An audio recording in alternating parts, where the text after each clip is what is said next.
Sitapur Hanumana micro lift irrigation परियोजना को मंजूरी मिली। मऊगंज जिले को मिली बड़ी सौगात। क्षेत्रीय विधायक प्रदीप पटेल ने मुख्यमंत्री मोहन यादव का आभार जताया।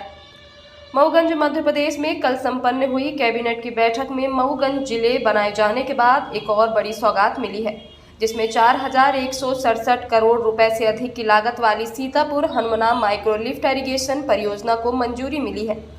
पूरे मामले में क्षेत्रीय विधायक प्रदीप पटेल की माने तो इस महत्वाकांक्षी परियोजना से मऊगंज विधानसभा में 350 से अधिक गांवों की 1,50,750 एकड़ से ज्यादा रकबा की सिंचाई हो सकेगी।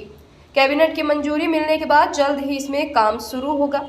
इस परियोजना में उत्तर प्रदेश बिहार जाने वाले पानी का 25% हिस्सा रीवा सीधे के कुछ भाग के साथ ही सबसे ज्यादा इसका लाभ मऊगंज विधानसभा को मिलेगा। कल कैबिनेट की बैठक में एक मऊगंज को बड़ी सौगात मिली है। माइक्रो इरिगेशन परियोजना सीतापुर हनुमना जो उसको मंजूरी मिली है, इसके पीछे क्या आपका प्रयास है? देखिए, मैं सरकार का बहुत बहुत धन्यवाद करता हूँ कि माननीय मुख्यमंत्री जी मध्य प्रदेश की सरकार ने कल कैबिनेट में इसको मंजूरी दी। सीतापुर हनुमना लिफ्ट इरिगेशन ये प्रपोजल तैयार हुआ और इस प्रपोजल को टेक्निकल स्वीकृति मिली।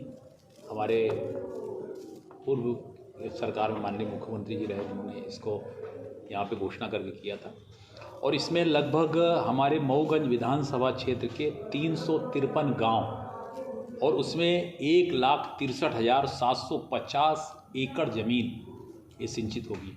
बहुत बड़ी बात है। और ये सोन नदी पे डैम बना करके, जो हमारे मध्य प्रदेश का 25% का हिस्सा अभी भी पानी में उसमें बचा है, उसमें डैम बना करके वहाँ से लिफ्ट करा करके और ये सीतापुर के पास से लेकर के पूरे मऊगंज विधानसभा के हनुमना ब्लॉक के एक एक गांव जहां पानी नहीं पहुंच पाता, सब जगहों पे पानी पहुंचा करके एक एक इंच ज़मीन सिंचने का ये प्रयास है। और इस प्रपोजल के लिए मैं सरकार का बहुत बहुत धन्यवाद करता हूँ। कितनी लागत से?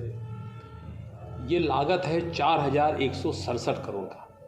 इसमें कुछ गांव चूँकि सोन नदी में है, उस पार सीधी है, तो उधर के भी कुछ गांव लिए हैं, पर हमारी विधानसभा के लगभग 353 गाँव।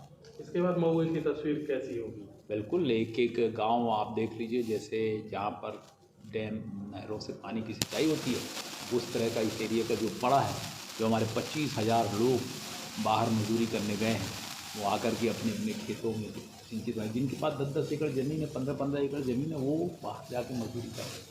तो सब आएंगे, पानी मिलेगा, यहीं पर लोग आएंगे, यहाँ पर लोग कमाएंगे, आमदनी बढ़ेगी, यहाँ का बिजनेस बढ़ेगा, पैसा घूमेगा और यहाँ पर आर्थिक दृष्टि से सब लोग सबल और मजबूत होंगे। आने वाले समय में कोई और मऊगंज को विशेष उपलब्धि है? मऊगंज को देखिए, मऊगंज को जिला बना, मऊगंज में हमारे इंडस्ट्रियल एरिया डेवलप हो रहा है। इंडस्ट्रियल एरिया में कभी रिलायंस और कई कंपनी के लोग आकर लैंड देखते गए हैं, तो लोगों का झुकाव इधर हो रहा है। सड़कें हमारे यहाँ का इंफ्रास्ट्रक्चर, सड़कों बहुत डेवलप हो गई हैं, 4 लाइन से जुड़ा हुआ है, यूपी का बॉर्डर है, अगल बगल 4 एयरपोर्ट बने हैं, तो इस कारण से यहाँ पर संभावनाएं बहुत ज़्यादा है डेवलपमेंट की। अब किसान सबल हो जाता है, खेती सबल होगी, तो एक एक गांव में रहने वाला एक एक व्यक्ति सबल होगा, मजबूत होगा।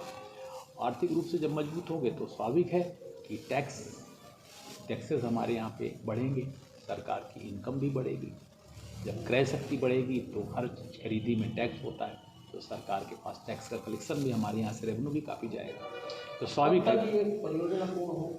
अब इस परियोजना का इसका टेक्निकल और साधिकार से और कल कैबिनेट से इसकी मंजूरी मिल गई है। अब इसकी NIT बन टेंडर लगेगा।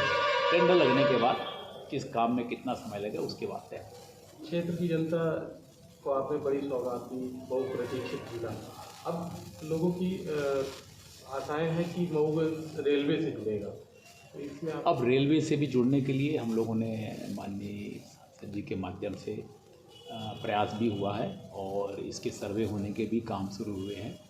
तो ये सेंट्रल गवर्नमेंट का प्रयास है। मुझे लगता है कि आने वाले समय में आवश्यकताओं को देखते हुए रेलवे भी हमारे को कितना समय लग सकता है? अब वो समय का अभी मैं कुछ नहीं कह सकता, मगर ये मुझे पूरा भरोसा है। गारंटी वाली सरकार तो भारतीय जनता पार्टी की सरकार है, चाहे केंद्र की नरेंद्र मोदी की सरकार हो, गारंटी की सरकार है, प्रदेश की सरकार है, गारंटी की सरकार है। अगर कुछ बोल दिया है तो वादा पूरा होगा।